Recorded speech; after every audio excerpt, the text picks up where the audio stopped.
Hello दोस्तों, आपका स्वागत है मेरे यूट्यूब चैनल लो वाला बाबू। दोस्तों, आज हम एक बहुत इम्पोर्टेंट टॉपिक लेकर आए हैं कि बहुत से अधिवक्ता सिविल एडवोकेट बनना चाहते हैं, बट उनको पता नहीं चलता कि वो सिविल एडवोकेट कैसे बने और उनको कब समझ में आता है कि वो सिविल एडवोकेट बन चुके हैं। तो इसी विषय पर आज हम चर्चा करेंगे। तो सबसे पहले ये बात करते हैं कि सिविल एडवोकेट बनते कैसे हैं और सिविल एडवोकेट का काम क्या होता है। तो सबसे पहले हम एक एग्जाम्पल से समझने का प्रयास करते हैं। देखिए, जैसे मान लीजिए राम और श्याम है, ठीक है। एक एग्रीमेंट था अपने पास, ठीक है। ये एग्रीमेंट था इस पे, ठीक है। ये 500 रुपये का स्टाम्प है इस पे, स्टाम्प है, ठीक है। राम और श्याम है, ठीक है। श्याम है, तो क्या करा कि श्याम ने राम को एक 500 रुपये एग्रीमेंट पर कोई ज़मीन सेल करी, ठीक है। राम ने श्याम को पैसे दे दिए 500 रुपये, लेकिन जो श्याम है वो राम के नाम ज़मीन की रजिस्ट्री नहीं करवा रहा, ठीक है। तो फिर राम क्या करता है, राम आपके पास आता है, क्योंकि आप सिविल अधिवक्ता है ना, इसलिए वो आपके पास आता है और फिर आपको बोलता है कि वकील साहब, मेरा ये मामला है कि श्याम ने मेरे को 500 रुपये के स्टाम्प पे एक ज़मीन बेची थी, मैंने पेमेंट कर दी, लेकिन वो मेरे नाम अब रजिस्ट्री नहीं करवा रहा, ठीक है। ये आ गया विवाद आपके पास। अब इसका समाधान क्या है, वो समाधान आपको करना है, ठीक है। वो आता है और आपके पास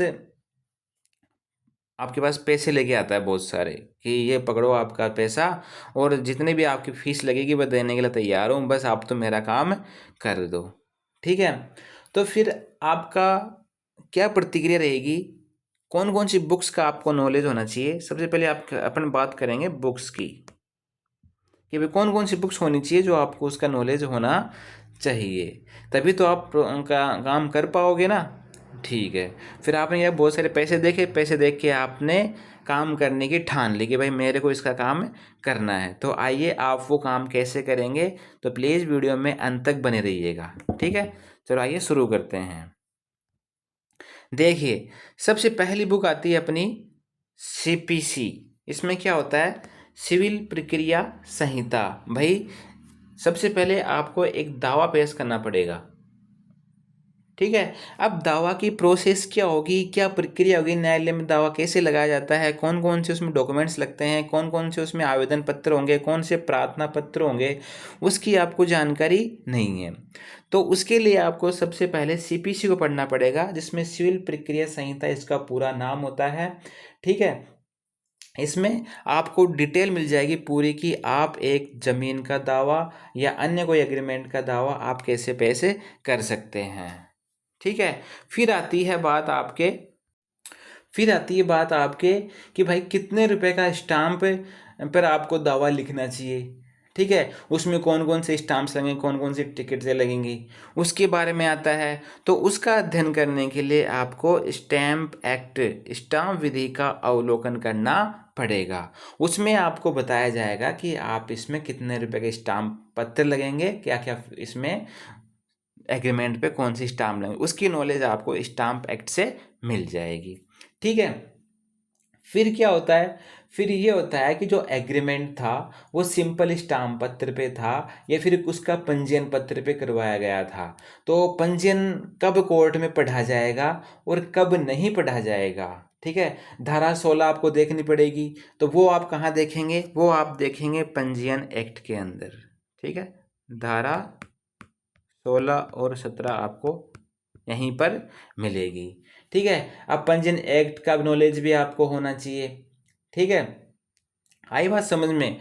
फिर देखिए, फिर क्या होता है, जो बातें आपकी उस 500 रुपये की स्टाम्प पर लिखी गई है, ठीक है भाई, आपने 500 रुपये उसके कब दिए, किस दिनांक को दिए, किसके सामने दिए, ठीक है, उसने रजिस्ट्री करवाने का वादा कब किया था, कितने दिनों का उसने नाम लिया कि इतने दिनों में आपको रजिस्ट्री करवा देगा, ठीक है, जितनी भी सारी डिटेल थी जो उस स्टाम्प पत्र पे लिखी गई थी, जो एग्रीमेंट पे लिखी गई थी, ठीक है, वो सारी आपको पढ़नी पड़ेगी, उसमें आपको समझना पड़ेगा। उसके लिए आपको कॉन्ट्रैक्ट लॉ, संविदा विधि का ज्ञान होना आवश्यक होता है, ठीक है। उसके लिए समझने के लिए आपको कॉन्ट्रैक्ट विधि का नॉलेज होना चाहिए, ठीक है। यहाँ तक उम्मीद आपको समझ में आ रहा होगा।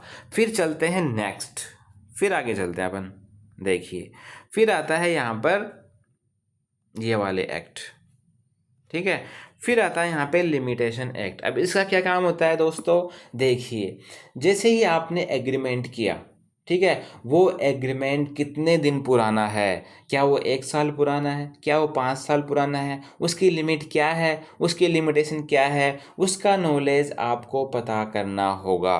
उसके लिए आपको लिमिटेशन एक्ट को भी पढ़ना पड़ेगा, ठीक है। तो इसके लिए आपको लिमिटेशन एक्ट की नॉलेज भी होनी चाहिए, ठीक है। आपने लिमिटेशन एक्ट की नॉलेज भी ले ली, ठीक है। अब कोर्ट में या जब आप दावा पेश करेंगे तो उस पर कोर्ट फीस लगेगी। अब वो कितनी फीस लगेगी, कितने रुपए पे कितनी फीस लगेगी, कितने रुपए के एग्रीमेंट पे कितना % उसका फीस लगता है, वो थोड़ी पता है आपको। उसको पता करने के लिए आपको कोर्ट फीस एक्ट का अध्ययन करना पड़ेगा, ठीक है।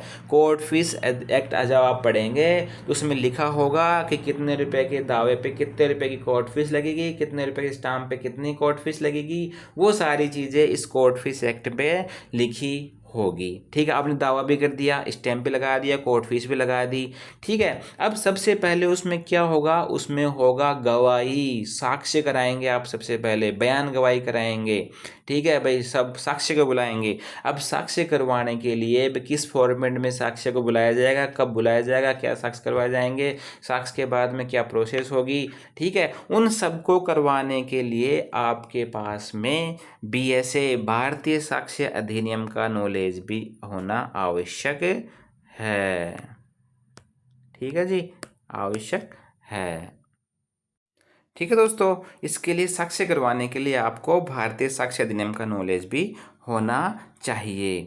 फिर देखते हैं फिर क्या होता है। अब ये देखना होता है कि जो ज़मीन है, जो अपनी ज़मीन है वो क्या पिताजी से आई है, तो पिताजी से आई है तो उसमें भाई बहनों का भी उसमें हिस्सा होगा, उसमें ज़मीन में वो अड़चन पैदा कर सकते हैं, बाधा उत्पन्न कर सकते हैं, ठीक है। तो उसको समझने के लिए हमें हिंदू विधि के अंदर हमें हिंदू उत्तराधिकारी एक्ट, अडोप्टस एक्ट, मैरिज एक्ट, उन सारी चीज़ों का अध्ययन करना पड़ेगा।